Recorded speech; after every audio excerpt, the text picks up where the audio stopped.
ಮಂಚಕ್ಕೆ ಬಾ, ನನಗೆ ಮಜಾ ಬೇಕು, ನಿನಗೆ ಹಣ ಬೇಕು. ನಾವು ಹೇಳ್ತಾ ಇಲ್ಲ ಸ್ವಾಮಿ, ಇದು ಸ್ವಾಮೀಜಿ ಹೇಳಿದ್ದಾರೆ ಅಂತ ಸಂತ್ರಸ್ತೆ ಒಬ್ರು ಆರೋಪವನ್ನ ಮಾಡ್ತಾ ಇರುವಂಥದ್ದು. ಈ ಸ್ವಾಮೀಜಿಯವ್ರು ಎಷ್ಟು ಒಳ್ಳೆಯವ್ರು ಗೊತ್ತಾ. ಒಂದು 5,000 ಕಾಸು ಕೊಡ್ತೀನಿ ರೂಮ್ ಬರ್ರಿ ಅಂತ ಕೇಳೋ ಸ್ವಾಮೀಜಿಯವರು. ಹಾಗಾದ್ರೆ ಯಾರು ಆ ಸ್ವಾಮೀಜಿ, ಏನ್ ಕತೆ, ಏನಾಯ್ತು, ಹಾಗಾದ್ರೆ ಯಾವಾಗಿಂದ ಈ ಸ್ಟೋರಿ ಅನ್ನುವಂಥದ್ದು ಒಂದು ಪ್ರಶ್ನೆ ಸಹಜವಾಗಿ ಮೂಡ್ತಾ ಇದೆ. 1 ವರ್ಷವಾದರೂ ಕೂಡ ಸೈಟ್ ಕೊಡದ ಕಾರಣ ಹಣವನ್ನ ಮಹಿಳೆ ವಾಪಸ್ ಕೇಳಿದ್ದಾರೆ. ಆಗ ಸ್ವಾಮೀಜಿ ರೂಮ್ಗೆ ಬಾ, ಹಣ ಕೊಡಿಸ್ತೀನಿ, ನಿನಗೆ ಹಣ ಬೇಕು, ನನಗೆ ಮಜಾ ಬೇಕು ಅಂತ ಹೇಳಿದ್ದಾರೆ ಅಂತ ಹೇಳಲಾಗ್ತಾ ಇದೆ. ನಾವು ఇచ్చాల్దా దుడ్లు రూమ్కి వచ్చేలేదు, నువ్వు ఎప్పుడు ఇస్తే నేను అప్పుడు వస్తాను. ಸ್ವಾಮೀಜಿಯ ಈ ಮಾತುಗಳನ್ನ ಮಹಿಳೆ ಮೊಬೈಲ್ನಲ್ಲಿ ಆಡಿಯೋ ಹಾಗೂ ವಿಡಿಯೋ ರೂಪದಲ್ಲಿ ಒಂದಿಷ್ಟು ರೆಕಾರ್ಡ್ ಅನ್ನ ಮಾಡಿದ್ದಾರೆ. ಆಡಿಯೋ ಮೆಸೇಜ್ ಹಾಗೂ ವಿಡಿಯೋ ಕಾಲ್ ಅನ್ನ ಮಾಡಿ ಕಿರುಕುಳವನ್ನ ಕೊಡ್ತಾ ಇದ್ದಾರೆ ಅನ್ನುವಂಥದ್ದು ಅವರ ಆರೋಪ. ಆಡಿಯೋ ವಿಡಿಯೋಗಳನ್ನ ಡಿಲೀಟ್ ಮಾಡುವಂತೆ ಒತ್ತಡ ಕೂಡ ಹೇರಿದ್ದಾರಂತೆ. ಹಾಯ್, ಹಲೋ, ನಮಸ್ಕಾರ. ರೆಬಲ್ ಟಿವಿಯ ವಿಶೇಷ ಕಾರ್ಯಕ್ರಮಕ್ಕೆ ಸ್ವಾಗತ. ನಾನು ಸಿರಾಜ್ ಬಲಿಕಾರ್. ಮಂಚಕ್ಕೆ ಬಾ, ನನಗೆ ಮಜಾ ಬೇಕು, ನಿನಗೆ ಹಣ ಬೇಕು. ಅರೆ ಏನ್ರಿ ಇದು, ಹಿಂಗೆ ಹೇಳ್ತಾ ಇದ್ದೀರಲ್ಲ?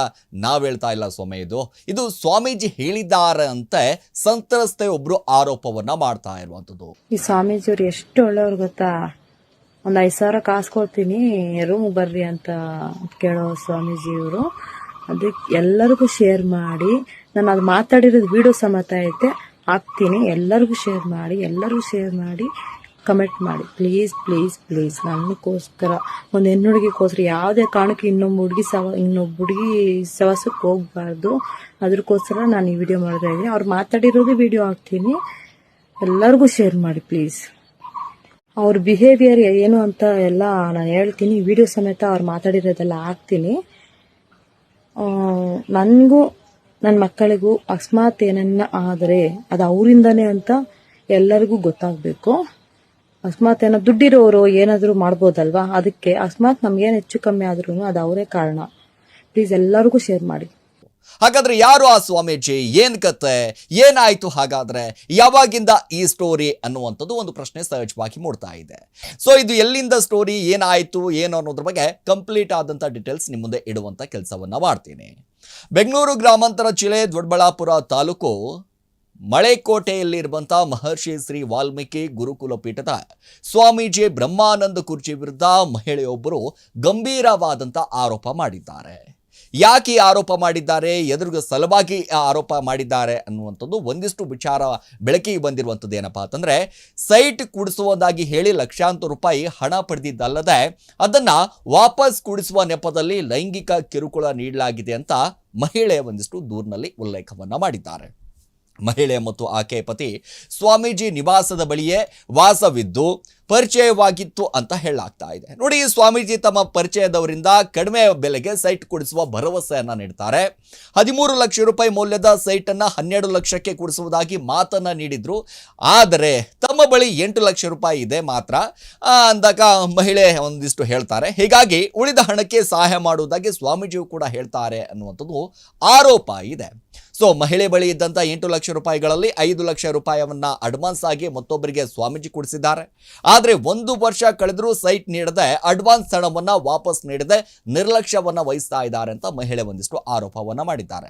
ಈಗ ಹಣ ವಾಪಸ್ ಕೇಳಿದಾಗ ಮಂಚಕ್ಕೆ ಕರೆದಂತ ಸ್ವಾಮೀಜಿ ಅನ್ನುವಂಥದ್ದು ಈಗ ಆರೋಪಗಳು ಕೇಳಿ ಬರ್ತಾ ಇರುವಂಥದ್ದು. ಸಂತ್ರಸ್ತವು ಕೂಡ ಒಂದಿಷ್ಟು ವಿಡಿಯೋ ಬೈಟ್ ಮಾಡುವ ಮೂಲಕ ಒಂದಿಷ್ಟು ಹೇಳಿದ್ದಾರೆ. ಅದಾದ ನಂತರ ಇವೆಲ್ಲವೂ ಕೂಡ ವಿಚಾರ ಬೆಳಕಿ ಬರ್ತಿದ್ದಾಗೆ ಸ್ವಾಮೀಜಿಯು ಕೂಡ ಒಂದಿಷ್ಟು ಮಾತಾಡಿದ್ದಾರೆ. ನನ್ನ ವಿರುದ್ಧ ಷಡ್ಯಂತ್ರ ರೂಪಿಸುವಂತ ಕೆಲಸ ಮಾಡಿದ್ದಾರೆ, ಹಾಗೆ ಮಾಡಿದ್ದಾರೆ, ಹೇಗೆ ಮಾಡಿದ್ದಾರೆ ಅನ್ನುವಂಥದ್ದು.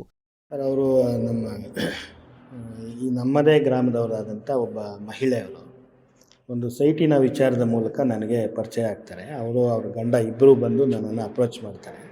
ನಾನು ಸೈಟಿನ ವ್ಯವಹಾರಗಳೆಲ್ಲ ಮಾಡೋದಿಲ್ಲ ಅಂತಂದಾಗ ಅವ್ರ ಗಂಡ ಚಿಕ್ಕ ವಯಸ್ಸಿನ ನಮ್ಮ ಜೊತೆಲೇ ಬೆಳೆದಂಥ ಹುಡುಗ, ಸ್ವಾಮಿ ನೀವಾದರೆ ಸ್ವಲ್ಪ ಸಮಾಜದಲ್ಲಿ ನಿಮಗೆ ಬೆಲೆ ಕೊಟ್ಟು ಸ್ವಲ್ಪ ರೇಟ್ ಕಡಿಮೆ ಮಾಡ್ತಾರೆ, ನಮ್ಮೂರಲ್ಲೇ ಹೊಸದೊಂದು ಲೇಔಟ್ ಮಾಡಿದ್ದಾರೆ ರಾಜಣ್ಣ ಅನ್ನೋರು, ಅವ್ರ ಹತ್ರ ಮಾತಾಡಿ ಒಂದು ಸೈಟ್ ಕೊಡಿಸಿ ಅಂತ ಹೇಳಿದರು. ಸರಿ, ನಾನು ಆಯಿತು ಅಂತೇಳಿ ರಾಜಣ್ಣ ಅವ್ರ ಹತ್ರ ಮಾತಾಡಿ 11 ಲಕ್ಷಕ್ಕೆ ತೀರ್ಮಾನ ಮಾಡಿ 5 ಲಕ್ಷ ರೂಪಾಯಿಗಳನ್ನು ಅಡ್ವಾನ್ಸ್ ಮುಂಗಡ ಹಣವಾಗಿ ಇವರೇ ತಗೊಂಡೋಗಿ ಅವ್ರಿಗೆ ಕೊಟ್ಟಿರ್ತಾರೆ. ನನ್ನ ಕೈಗೆ 1 ರೂಪಾಯಿನೂ ಕೊಟ್ಟಿರಲ್ಲ. ನಾನು ಅವ್ರಿಗೆ ಹೇಳ್ತೀನಿ, ನೋಡಿ ಅವ್ರಿಗೆ ಸೈಟ್ ಬೇಡವಂತೆ ವಾಪಸ್ ಕೊಟ್ಬಿಡಿ ಅಂತ. ಅವರೇ ಖುದ್ದಾಗಿ ಇವ್ರ ಮನೆ ಹತ್ರ ಬಂದು ದುಡ್ಡನ್ನು ವಾಪಸ್ ಕೊಟ್ಬಿಟ್ಟು ಹೋಗಿರ್ತಾರೆ. ಸೊ ಅಲ್ಲಿಗೆ ಮುಗಿಯುತ್ತೆ ವ್ಯವಹಾರ ಅದು.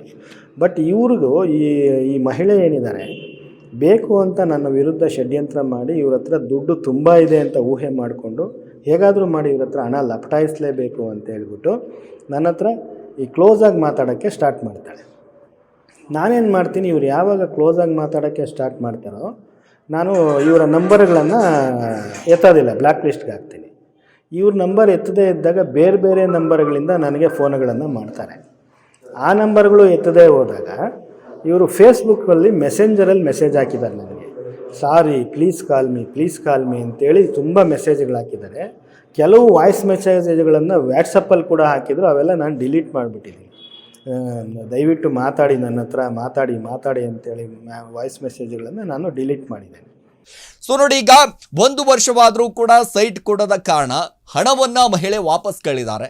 ಆಗ ಸ್ವಾಮೀಜಿ ರೂಮ್ಗೆ ಬಾ, ಹಣ ಕೊಡಿಸ್ತೀನಿ, ನಿನಗೆ ಹಣ ಬೇಕು, ನನಗೆ ಮಜಾ ಬೇಕು ಅಂತ ಹೇಳಿದ್ದಾರೆ ಅಂತ ಹೇಳಲಾಗ್ತಾ ಇದೆ. ಸ್ವಾಮೀಜಿ ಈ ಮಾತುಗಳನ್ನ ಮಹಿಳೆ ಮೊಬೈಲ್ನಲ್ಲಿ ಆಡಿಯೋ ಹಾಗೂ ವಿಡಿಯೋ ರೂಪದಲ್ಲಿ ಒಂದಿಷ್ಟು ರೆಕಾರ್ಡ್ ಅನ್ನ ಮಾಡಿದ್ದಾರೆ. ನೋಡಿ, ಸ್ವಾಮೀಜಿ ನಿರಂತರವಾಗಿ ಫೋನ್ ಅನ್ನ ಮಾಡ್ತಾರೆ, ಆಡಿಯೋ ಮೆಸೇಜ್ ಹಾಗೂ ವಿಡಿಯೋ ಕಾಲ್ ಅನ್ನ ಮಾಡಿ ಕಿರುಕುಳವನ್ನ ಕೊಡ್ತಾ ಇದ್ದಾರೆ ಅನ್ನುವಂಥದ್ದು ಅವರ ಆರೋಪ. ಅದಲ್ಲದೆ ಒಂಟಿಯಾಗಿದ್ದ ವೇಳೆ ನನಗೆ ಒಂದಿಷ್ಟು ಅಂತಂದರೆ ಗಮನಿಸ್ತಾ ಹೋದರೆ ಒಂಟಿಯಾಗಿದ್ದ ವೇಳೆ ಮನೆಗೆ ಬಂದು ಕಿರುಕುಳವನ್ನು ಕೂಡ ಕೊಟ್ಟಿದ್ದಾರಂತೆ. ಆಡಿಯೋ ವಿಡಿಯೋಗಳನ್ನು ಡಿಲೀಟ್ ಮಾಡುವಂತೆ ಒತ್ತಡ ಕೂಡ ಹೇರಿದ್ದಾರಂತೆ. ಅದಕ್ಕಾಗಿ 50,000 ರೂಪಾಯಿ ನೀಡುವ ಆಮಿಷವೂ ಕೂಡ ಒಡ್ಡಿದ್ದಾರೆ ಅಂತ ಮಹಿಳೆ ಒಂದಿಷ್ಟು ಆರೋಪವನ್ನು ಮಾಡಿದ್ದಾರೆ.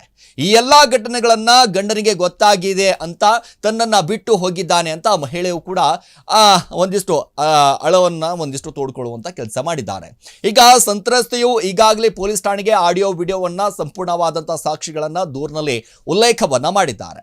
ಆದರೆ ಈಗ ನನಗೆ ನ್ಯಾಯ ಸಿಗ್ತಾ ಇಲ್ಲ ಅನ್ನೋದ್ರ ಬಗ್ಗೆಯೂ ಕೂಡ ಒಂದಿಷ್ಟು ಮಾಧ್ಯಮಗಳಿಗೆ ಹೇಳುವಂತ ಕೆಲಸವನ್ನ, ತಮ್ಮ ನೋವನ್ನ ಅಳಲನ್ನು ತೋಡಿಕೊಂಡಿರುವಂಥದ್ದು.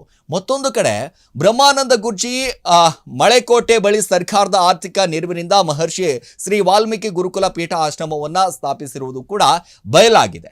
ಇದೀಗ ಚರ್ಚೆಗೆ ಗ್ರಾಸ ಆಗಿರುವಂಥದ್ದು ಏನಪ್ಪಾ ಅಂತಂದ್ರೆ, ಈ ಪ್ರಕರಣ ದಾಖಲಿಸಿಕೊಂಡಿರುವಂತಹ ಪೊಲೀಸ್ ಅಧಿಕಾರಿಗಳು ತನಿಖೆಯನ್ನ ನಡೆಸಬೇಕಿದ್ದು ಆರೋಪಗಳು ಸತ್ಯಾಸತ್ಯತೆ ಹೊರಬರಬೇಕಾಗಿದೆ. ಈಗ ಬ್ರಹ್ಮಾನಂದ ಸ್ವಾಮೀಜಿಯಿಂದ ಪ್ರತಿ ದೂರು ಏತನ್ಮದೆ ಮಹಿಳೆ ಮತ್ತು ಆಕೆ ಕುಟುಂಬದವರು ಹಣಕ್ಕಾಗಿ ಬ್ಲಾಕ್ ಮೇಲ್ ಮಾಡಿದ್ದಾರೆ ಅಂತ ಬ್ರಹ್ಮಾನಂದ ಗುರ್ಜಿಯು ಕೂಡ ಪ್ರತಿ ದೂರನ್ನ ದಾಖಲಿಸಿದ್ದಾರೆ. ಹಣ ಕೊಡಬೇಕು, ಇಲ್ಲದಿದ್ದರೆ ನಿಮ್ಮ ಫೋಟೋ ಆಡಿಯೋ ವಿಡಿಯೋಗಳನ್ನ ಸಾಮಾಜಿಕ ಮಾಧ್ಯಮಗಳಲ್ಲಿ ಪೋಸ್ಟ್ ಮಾಡಿ ಮಾನ ಮತ್ತು ಖ್ಯಾತಿಯನ್ನ ಹಾಳು ಮಾಡುತ್ತೇವೆ ಅಂತ ಬೆದರಿಕೆ ಒಡ್ಡಿದ್ದಾರೆ ಅಂತ ಪೊಲೀಸರಿಗೆ ನೀಡಿದಂತ ದೂರಿನಲ್ಲಿ ಸ್ವಾಮೀಜಿ ಕೂಡ ಉಲ್ಲಂಘಿಸಿದ್ದಾರೆ. ಸೊ ಈಗ ಒಂದಿಷ್ಟು ಮಹಿಳೆ ಆರೋಪವನ್ನು ಮಾಡ್ತಾ ಇರುವಂಥದ್ದು ನೋಡಿ, ಸ್ವಾಮೀಜಿ ಎಂಥ ಸ್ವಾಮೀಜಿ ಅಂತಂದರೆ 5,000 ಕೊಟ್ಬಿಡ್ತೀನಿ ಮಂಚಕ್ಕೆ ಬಾ ಅಂತ ಹೇಳ್ತಾಳೆ ಅನ್ನುವಂಥ ಮಾತು ಕೂಡ ಅಲ್ಲಿ ವೈರಲ್ ಆಗ್ತಾ ಇದೆ. ನೋಡಿ, ರೂಮಿಗೆ ಕರೆಸುವಂಥದ್ದು, ಅಲ್ಲಿ ಮಾತಾಡಿದಂಥ ಆಡಿಯೋ ವಿಡಿಯೋ ಎಲ್ಲವೂ ಕೂಡ ಒಂದಿಷ್ಟು ಸಾಕ್ಷಿಗಳನ್ನು ಸಂತ್ರಸ್ತೆ ಒಂದಿಷ್ಟು ಕೊಟ್ಟಿರುವಂಥದ್ದು ದೂರಿನಲ್ಲೂ ಕೂಡ ದಾಖಲಾಗಿದೆ. ಇತ್ತೀಚೆಗೆ ಸ್ವಾಮೀಜಿಗಳ ವಿಚಾರ ಅಂತಂದಾಗ ಸಹಜವಾಗಿ ಈ ಕಾವಿ ಅಂತ ಬಂದಾಗ ಸೊ ಅದೆಷ್ಟು ಸ್ವಾಮೀಜಿಗಳಿದ್ದಾರೆ ರೀ, ಸಿಕ್ಕಾಬಡೆ ಸ್ವಾಮೀಜಿಗಳಿದ್ದಾರೆ. ಈಗ ಒಂದು ಕಡೆ ಗಮನಿಸ್ತಾ ಹೋದರೆ ಇಂತಿಂಥ ಸ್ವಾಮೀಜಿಗಳಿದ್ದಾರೆ. ಅವರನ್ನು ನೋಡಿದಂಥ ಸಂದರ್ಭದಲ್ಲಿ ನಿಜವಾಗ್ಲೂ ಕೂಡ ಅವರ ಪಾದಗಳನ್ನು ಒಂದಿಷ್ಟು ತಲೆ ಮೇಲೆ ಇಟ್ಕೊಳ್ಬೇಕು ಅಂತ ಅನಿಸುತ್ತೆ. ಆದರೆ ಕೆಲವೊಂದಿಷ್ಟು ಸ್ವಾಮೀಜಿಗಳು ಕಾವ್ಯ ಮಾನ ಮರ್ಯಾದೆ ತೆಗೆಯುವಂಥ ಕೆಲಸನೇ ಮಾಡ್ತಾ ಇದ್ದಾರೆ. ಅಂದರೆ ದಿನಂಪ್ರತಿ ಈ ರೀತಿಯಾದಂಥ ಒಂದಿಷ್ಟು ಘಟನೆಗಳು ಸಹಜವಾಗಿ ಬೆಳೀತಾ ಬರ್ತಾ ಇರುವಂಥದ್ದು. ಈಗಾಗಲೇ ಗಮನಿಸ್ತಾ ಹೋದರೆ ಕಾಕಿ ವಿಚಾರಕ್ಕೆ ಸಂಬಂಧಪಟ್ಟ ಹಾಗೆ ಆಗಿರ್ಬೋದು, ಖಾದಿ ವಿಚಾರಕ್ಕೆ ಸಂಬಂಧಪಟ್ಟ ಹಾಗೆ ಆಗಿರ್ಬೋದು, ಇವೆಲ್ಲವೂ ಕೂಡ ಹೆಂಗಾಗೋಗ್ಬಿಟ್ಟಿದೆ ಅಂತಂದರೆ ಏನೂ ಕೂಡ ಹೇಳೋಕ್ಕಾಗ್ತಾ ಇಲ್ಲ, ಬಿಡೋಕ್ಕಾಗ್ತಾ ಇಲ್ಲ. ನೋಡಿ, ಈಗ ಈ ಸ್ವಾಮೀಜಿ ವಿರುದ್ಧ ಒಂದಿಷ್ಟು ಆರೋಪ ಕೇಳಿ ಬಂದಿರುವಂಥದ್ದು ನೋಡಿ, ಗಮನಿಸ್ತಾ ಹೋದರೆ ನಿನಗೆ ಮಂಚಕ್ಕೆ ಬಾ ಅಂತ ಒಂದು ಕಡೆ ಕರೀತಾರೆ, ನನಗೆ ಮಜಾ ಬೇಕು, ನಿನಗೆ ಹಣ ಬೇಕು ಅನ್ನುವಂಥ ಲೆಕ್ಕಾಚಾರದಲ್ಲಿ ಇವೆಲ್ಲವೂ ಕೂಡ ಗೊತ್ತಾಗ್ತಾ ಇದ್ದಾಗೆ ಗಂಡ ಕೂಡ ಬಿಟ್ಟು ಹೋಗಿದ್ದಾನೆ ಅನ್ನುವಂಥದ್ದು, ಈ ಸೈಟ್ ಕೊಡಿಸ್ತೀನಿ ಅನ್ನುವಂಥ ಲೆಕ್ಕಾಚಾರದಲ್ಲಿ ಅವರನ್ನು ಆಮಿಷ ಒಡ್ಡುವಂಥದ್ದು, ಅದಾದ ನಂತರ ನೇರವಾಗಿ ಅವರನ್ನು ಮಂಚಕ್ಕೆ ಕರೆಯುವಂಥದ್ದು, ಇದೆಲ್ಲವೂ ಕೂಡ ಗಮನಿಸ್ತಾ ಹೋದರೆ ಈಗ ಸ್ವಾಮೀಜಿ ಹೇಳ್ತಾ ಇದ್ದಾರೆ, ಇಲ್ಲ ನನ್ನ ವಿರುದ್ಧ ಷಡ್ಯಂತ್ರ ರೂಪಿಸುವಂಥ ಕೆಲಸವನ್ನ ಮಾಡ್ತಾ ಇದ್ದಾರೆ, ನನ್ನನ್ನು ಮಾನಹಾನಿ ಮಾಡಬೇಕು, ನಾನು ಇಲ್ಲಿ ಆಶ್ರಮವನ್ನು ಕಟ್ಟಿದ್ದು ಅವರ ಕಣ್ಣಲ್ಲಿ ಕುಗ್ತಾ ಇದೆ, ಹಾಗಾಗಿ ಈ ಆಶ್ರಮದ ಹೆಸರನ್ನ ಹಾಳ ಮಾಡಬೇಕು, ನನ್ನ ಹೆಸರನ್ನ ಹಾಳ ಮಾಡಬೇಕು, ಅದಕ್ಕೋಸ್ಕರ ಈ ರೀತಿಯಾಗಿ ನನ್ನ ವಿರುದ್ಧ ಷಡ್ಯಂತ್ರ ರೂಪಿಸ್ತಾ ಇದ್ದಾರೆ, ನನ್ನನ್ನು ಬ್ಲಾಕ್ ಮೇಲ್ ಮಾಡ್ತಾ ಇದ್ದಾರೆ ಅಂತ ಸ್ವಾಮೀಜಿ ಆರೋಪ ಮಾಡ್ತಾ ಇದ್ದಾರೆ. ಈಗ ಪೊಲೀಸ್ ಅಧಿಕಾರಿಗಳು ದೂರನ್ನು ದಾಖಲಿಸಿಕೊಂಡಿರುವಂಥದ್ದು, ಈಗ ಸ್ವಾಮೀಜಿ ದೂರು ಕೂಡ ದಾಖಲಿಸಿಕೊಂಡಿದ್ದಾರೆ.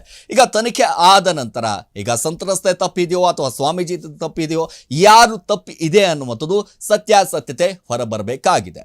ಎಸ್, ಇದಾಗಿತ್ತು ಇವತ್ತಿನ ವಿಶೇಷ. ನಿರಂತರ ಸುದ್ದಿಗಾಗಿ ನೋಡ್ತಾ ಇರಿ ರೆಬಲ್ ಟಿವಿ.